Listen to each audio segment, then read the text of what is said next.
SC వర్గీకరణ, BC రిజర్వేషన్లు, భూభారతి, సనభీం వంటి వాటిని ప్రజల్లోకి తీసుకెళ్లాలని నిర్ణయించామని అన్నారు డిప్యూటీ సీఎం భట్టి విక్రమార్క. ఓవైపు సంక్షేమం చేస్తూనే మరోవైపు కులగణన, బీసీ రిజర్వేషన్లు వంటివి పూర్తి చేశామని అన్నారు.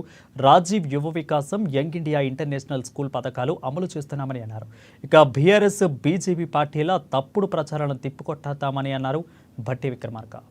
ప్రభుత్వం దేశ చరిత్రలోనే ఏ రాష్ట్రంలో జరగనటువంటి అద్భుతమైనటువంటి కార్యక్రమాలని ప్రజలకు అందించే దాన్ని ముందుకు తీసుకొని పోతున్నాం. అందులో ప్రధానంగా సన్న బియ్యం, అట్లాగే ఇందిరమ్మ ఇళ్ళు, అట్లాగే రాజీవ్ యువ వికాసం, గ్యాస్ సిలిండర్, 10 లక్షల వరకు రాజీవ్ ఆరోగ్యశ్రీ లాంటి అనేక పథకాలు పెద్ద ఎత్తున రాష్ట్ర ప్రభుత్వం కని విని విధంగా చేస్తూ ఉంది.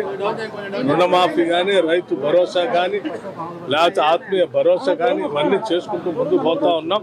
వీటన్నింటినీ కూడా ప్రజల్లోకి విస్తృతంగా తీసుకుని వెళ్ళి లబ్ధిదారులందరికీ అందేటట్టుగా చూసుకునే కార్యక్రమాన్ని చూడమని చెప్పి సందేశం శాసనసభ్యులందరికీ ఇచ్చేటువంటి కార్యక్రమంలో భాగంగా ఈరోజు సమావేశం జరిగింది.